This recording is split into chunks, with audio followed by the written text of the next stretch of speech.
Class 12th history के इस video में आज हम डिस्कस करने वाले हैं एक इम्पॉर्टेंट टॉपिक को। और हमारे चैप्टर का नाम जैसे कि आप जानते हैं संविधान का निर्माण है और फ्रेमिंग द कॉन्स्टिट्यूशन, संविधान का निर्माण।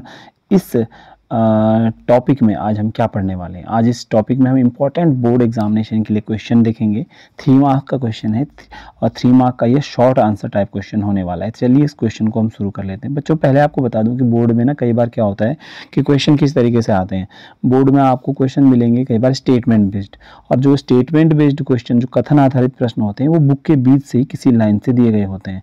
ये जो क्वेश्चन मैं आपके सामने आज डिस्कस करने वाला हूँ, ये जो क्वेश्चन अपने आप में बिल्कुल बोर्ड एग्जामिनेशन में पिछले साल पूछा गया है। और हर बार मैं कहता हूं कि भैया स्टेटमेंट्स पर फोकस करो, स्टेटमेंट जैसी लाइन लिखी होती है वैसी की वैसी बोर्ड में आ जाती है, ध्यान दीजिएगा। तो जितना मैंने सर्कल कर दिया है इस क्वेश्चन को आप देख लीजिए, और ये पिछले साल बोर्ड एग्जामिनेशन में आया है और 90% तो यही प्रश्न वहां पर आया। इसका आंसर जो है मैं वो भी बताऊंगा कैसे, इसके पीछे आपको आंसर भी मिलने वाला है। तो स्टेटमेंट बेस्ड क्वेश्चन होते हैं तो बुक को आपको अच्छे से पढ़ना है, कम से कम स्टेटमेंट्स को अच्छे से समझना है, और उस स्टेटमेंट को किस तरीके से वो पूछ रहा है, उसका आंसर क्या होगा आप गेस कर लोगे एक बार अगर आप उसको समझ गए। ठीक है, चलो शुरू करते हैं इस वीडियो को। देखिए, संविधान सभा उन लोगों की आकांक्षाओं और की अभिव्यक्ति का साधन मानी जा रही थी जिन्होंने स्वतंत्रता के आंदोलनों में हिस्सा लिया था। तो पहले तो इस लाइन को समझो कि आपको पता है कि संविधान सभा जो है उसमें बहुत सारे सदस्य थे, अराउंड 300 मेंबर्स थे, 300 के लगभग सदस्य थे, और उसमें विविध प्रकार के लोग थे, डाइवर्स टाइप को, मतलब बहुत सारे अलग अलग क्षेत्रों के, अलग धर्म के लोग थे उसमें। ठीक है, अब जो आकांक्षाएं थी लोगों की, आकांक्षाओं का मतलब होता है लोगों की उम्मीदें। अब संविधान सभा जो थी वो उन लोगों की उम्मीदों की अभिव्यक्ति का साधन थी। अभिव्यक्ति मतलब कि बहुत सारे लोग, लाखों करोड़ों लोग इस देश के थे, उनकी जो उम्मीदें थी इस संविधान सभा से कि अंदर न जाने उस बिल्डिंग में जाकर के ये हमारे देश के बहुत बुद्धिजीवी लोग क्या बनाने वाले हैं, तो उनकी आकांक्षाएं भी कुछ थी। अभी ध्यान देना, अभी कोई स्टेटमेंट शुरू नहीं हुआ है। जिन्होंने स्वतंत्रता के आंदोलन में हिस्सा लिया था, देखिए भारत के आज़ादी के आंदोलन में आपको पता है कि लाखों करोड़ों लोगों ने भाग लिया और देश को आज़ाद कराने के लिए कुर्बानियाँ दी। अब फाइनली जब भारत की पहली जो है 9 दिसंबर 1946 को संविधान सभा की पहली बैठक हुई होगी, तो संविधान सभा को कैसा लगा होगा? उनको लगा होगा कि भाई हम भारत देश के लिए कोई महान काम करने जा रहे हैं। तो इस देश के लोगों ने आज़ाद होने के बाद जो है, या आज़ाद होने से पहले जब संविधान सभा की बैठक हो गई, तो कितनी उम्मीदें पाली होगी कि ये संविधान सभा न जाने अब क्या करेगी। हमारी कितनी उम्मीदें लगी हुई थी संविधान सभा से। ठीक है, और चूंकि स्वतंत्रता के आंदोलनों में हिस्सा लिया था लोगों ने, तो उनकी उम्मीदें भी संविधान सभा से होनी थी कि भैया अब कुछ ऐसा करेंगे जिससे कि जैसे हम अंग्रेजों के खिलाफ लड़े, अब हमको सब कुछ हमारे जैसा मिल जाएगा। चलिए मुख्य बिंदु पे बात करते हैं। अब है क्वेश्चन, लोकतंत्र, समानता तथा न्याय जैसे आदर्श 19वीं सदी से भारत में सामाजिक संघर्षों के साथ गहरे तौर पर जुड़ चुके थे। ये क्वेश्चन अंडरलाइन कर लेना, ये क्वेश्चन अपने आप में 3 मार्क का है, ये क्वेश्चन पिछले साल बोर्ड में आया है। ठीक है, लोकतंत्र, समानता तथा न्याय जैसे आदर्श। आपको पता है लोकतंत्र क्या है? लोकतंत्र में जनता जहां अपना प्रतिनिधि स्वयं चुनती है। समानता, सबको समान अधिकार मिलते हैं। न्याय, न्याय मतलब लोगों को जो है आर्थिक, सामाजिक और राजनीतिक किसी भी प्रकार से उनको साथ भेदभाव ना हो, समान रूप से सबको जीने की आज़ादी हो, न्याय यही होता है। ठीक है, अब यहाँ पर क्या है, ये क्या है? आदर्श है। तो लोकतंत्र भी एक आदर्श है, समानता भी एक आदर्श है, न्याय भी एक आदर्श है। 19वीं सदी से भारत में सामाजिक संघर्षों के साथ ये गहरे तौर पर पहले से ही जुड़ चुके थे। ये क्वेश्चन पेपर में आएगा। अब कहना क्या चाह रहा है? कहना ये चाह रहा है कि जब संविधान सभा अपना कार्य कर रही थी 9 दिसंबर 1946 से लेकर के और 26 नवंबर 1949 तक जब इसने काम किया, तो ऐसा नहीं है कि ये कोई विशेष और बड़ा काम कर रहे थे और इनके दिमाग में कुछ नई नई चीज़ें आ रही थी और उन्होंने देश के लिए कुछ बड़ा अनोखा सा क्रिएट कर देना था। दरअसल हुआ क्या कि भारत में जो भी संविधान सभा जिस बारे में आज बात करती है, जिससे संविधान सभा में लोकतंत्र की बात की गई है, आज संविधान में समानता की बात की गई है, मौलिक अधिकारों में हमारा भारत के, और न्याय की बात भी की गई है, इसमें हम सामाजिक, आर्थिक, राजनीतिक न्याय की बात करते हैं। तो संविधान सभा जो कार्य कर रही थी वो जिन आदर्शों को बाद में लाती है, दरअसल वो आदर्श तो 19वीं सदी से भारत में सामाजिक संघर्षों के साथ पहले से ही गहरे तौर पर जुड़ चुके थे। तो 19वीं सदी से का मतलब क्या है? सन 1801 से 19वीं सदी शुरू होती है। ध्यान दीजिएगा, 1800 पूरा हो चुका है तो 1801 क्या हो गया? 19वीं सदी शुरू हो गई। तो 19वीं सदी से ही भारत में जो सामाजिक संघर्ष शुरू हुए थे, सोशल स्ट्रगल्स शुरू हुए, समाज में बुराइयों के खिलाफ जो संघर्ष शुरू हुए, उनके साथ अपने आप में ही ये न्याय, ये समानता और ये लोकतंत्र जैसे शब्द पहले ही जुड़ गए थे। ठीक है, अब जरूरी थोड़ी ना कोई लोकतंत्र शब्द का इस्तेमाल करे, या न्याय का या समानता का इस्तेमाल करें। भैया आप लड़ रहे हैं तो किसी न किसी चीज़ के लिए लड़ रहे हैं, उसी के अंदर समानता भी होगी, उसी के अंदर लोकतंत्र के लिए लड़ रहे हैं, उसी के अंदर न्याय होगा। हर शब्द के अंदर कुछ ना कुछ एक वैल्यूज़ है, ठीक है।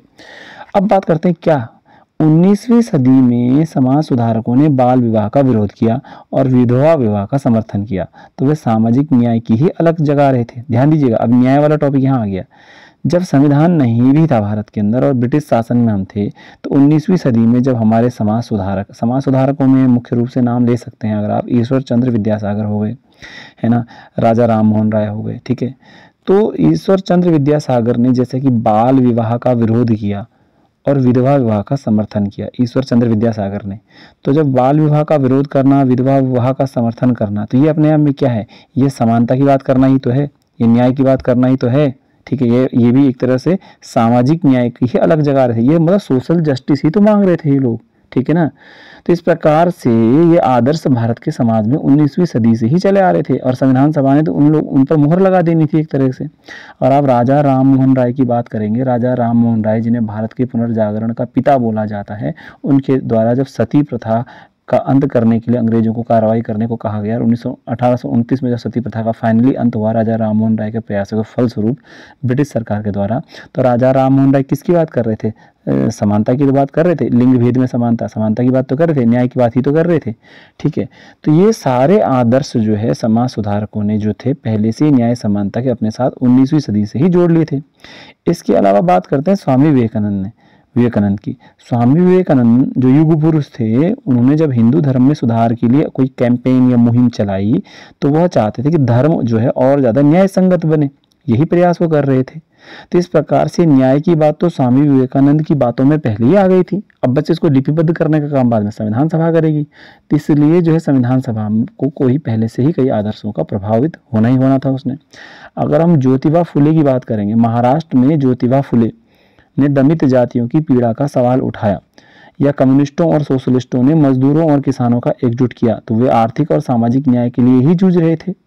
तो आप समझिए इस बिंदु को कि क्वेश्चन तो ये है, क्वेश्चन क्या है कि भारत में संविधान सभा जो थी उस पर तो लोकतंत्र, समानता और न्याय की बातें उसने करनी थी, क्योंकि भारत में ये आदर्श जो है 19वीं सदी के प्रारंभ से ही सामाजिक संघर्षों के साथ गहरे तौर पर जुड़ चुके थे।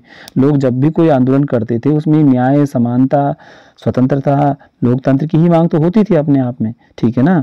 तो जब विवेकानंद जी ने हिंदू धर्म में सुधार की बात चलाई तो वो धर्म को ज़्यादा न्याय संगत बनाना चाह रहे थे, यहाँ पर भी न्याय की बात कर रहे हैं।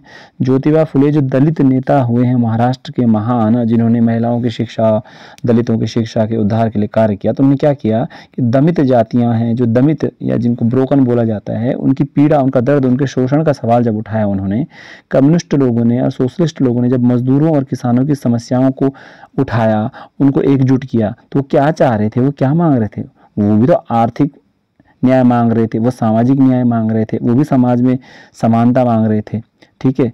तो इस प्रकार से कुल मिलाकर के एक दमनकारी और अवैध सरकार के खिलाफ राष्ट्रीय आंदोलन अपरिहार्य रूप से लोकतंत्र का, न्याय का, नागरिकों का अधिकारों का और समानता का संघर्ष भी था। तो जब हम आज़ादी के आंदोलन में लड़ रहे थे तो कोई ये नहीं कह सकता भाई अंग्रेजों भारत से भागो। अरे भैया भागो क्यों, तुम्हें क्या दिक्कत है, क्यों भगाना चाह रहे हो उनको। तो आपने बोला भैया कुछ नहीं मिल रहा है हमको तब भगा रहे हैं, तो तुमको क्या नहीं मिल रहा है, तो उन्होंने बोला जी हमको न्याय नहीं मिल रहा है। भाई कैसा न्याय नहीं मिल रहा है, भाई न्याय ये नहीं मिल रहा है कि हमसे टैक्स ज़्यादा ले रहे हैं, न्याय ये नहीं मिल रहा है कि पढ़ने की आज़ादी नहीं है, न्याय ये नहीं मिल रहा है कि हमको जो है बोलने की आज़ादी नहीं है, यानी हमको न्याय नहीं मिलता जी समाज में, ठीक है। और क्या नहीं मिला, आर्थिक न्याय, जी हमको मन मुताबिक फसल नहीं उगा सकते, है ना, टैक्स ज़्यादा ले रहे हैं, अपनी मर्जी का बिजनेस नहीं कर सकते, इस तरह की चीज़ें हैं, ठीक है। तो इसी तरीके से पूरा भारत जो है जब सरकार के खिलाफ, ब्रिटिश सरकार के खिलाफ राष्ट्रीय आंदोलन कर रहा था, जो अवैध सरकार थी, इलीगल गवर्नमेंट थी, ब्रिटिश गवर्नमेंट थी, तो अपने आप में राष्ट्रीय आंदोलन क्या था, लोग क्यों अंग्रेजों को भगाना चाह रहे थे भाई, तो इसलिए भगाना चाह रहे थे, वो चाह रहे थे कि लोकतंत्र आए भारत में, वो चाह रहे थे कि न्याय की स्थापना हो भारत में, लोगों को अधिकार मिले, लोगों को समानता मिले, यही तो वो लोग चाह रहे थे, तो लोग यही तो चाह रहे थे ना। तो कुल मिलाकर के ऐसा नहीं है कि भारत के लोगों के लिए लोकतंत्र या समानता या जो न्याय का विचार कोई नया था। दरअसल ये सारे विचार तो 19वीं सदी से भारत में पहले से ही पनप रहे थे। भारत के विचारक हमेशा से ही इन आदर्शों की मांग कर रहे थे अपने सामाजिक आंदोलनों में मुख्य तौर पर ईश्वर चंद्र विद्यासागर के द्वारा विधवा विवाह का समर्थन किया जाना, सती प्रथा का अंत किया जाना राजा राम मोहन के राय के द्वारा, और जो यहाँ पर विवेकानंद के द्वारा हिंदू धर्म को सुधार और न्याय संगत बनाने की बात करना, ज्योतिबा फुले के द्वारा दलित लोगों की पीड़ा का सवाल उठाना, कम्युनिस्ट सोशलिस्टों के द्वारा मजदूरों और किसानों को उनकी पीड़ा के लिए एकजुट किया जाना, ये क्या था? ये अपने आप में सब कुछ जो था लोकतंत्र की, न्याय की, अधिकारों की, समानता की मांग थी। और पूरे राष्ट्रीय आंदोलन को हम लोकतंत्र का, न्याय का, अधिकारों का, समानता का संघर्ष मान सकते हैं। तो जो कुछ भी मैंने इस टॉपिक में अभी कहा है वो अपने आप में इसका आंसर है। ध्यान देना, क्वेश्चन फिर से बता रहा हूँ क्या है कि लोकतंत्र, समानता तथा न्याय जैसे आदर्श 19वीं सदी से भारत में सामाजिक संघर्षों के साथ गहरे तौर पर जुड़ चुके थे। इस कथन को एक्सप्लेन करिए, यानी इसका वर्णन करिए, या इसको इवेल्युएट करिए, यानी इसका मूल्यांकन करिए। तो मूल्यांकन करने का सीधा तरीका ये है कि इसका आंसर जो है यहाँ से इस पैराग्राफ से शुरू हो रहा है अंत तक, जहाँ तक पॉइंट आपको लिखने हैं। तो आप नाम ऐसे 1, 2, 3, 4 पॉइंट बना लेना, लिख देना ज्योतिबा फुले, स्वामी विवेकानंद, उस पर फिर लिख देना आप राजा राम मोहन राय, ईश्वर चंद्र विद्यासागर, कम्युनिस्ट और सोशलिस्ट नेता। इन पर विभिन्न प्रकार के आदर्श जब ये लड़ रहे थे तो उन्हीं आदर्शों के लिए लड़ रहे थे जिनके लिए बाद में संविधान सभा ने उनके नियम कायदे बना दिए। ठीक है, तो जो मैं समझा पाया हूँ इस वीडियो में, उम्मीद है कि आप समझ गए होंगे। मेरा वीडियो देखने का धन्यवाद। कमेंट करके जरूर बताइएगा कि आपको कितना समझ में आया। Thank you very much.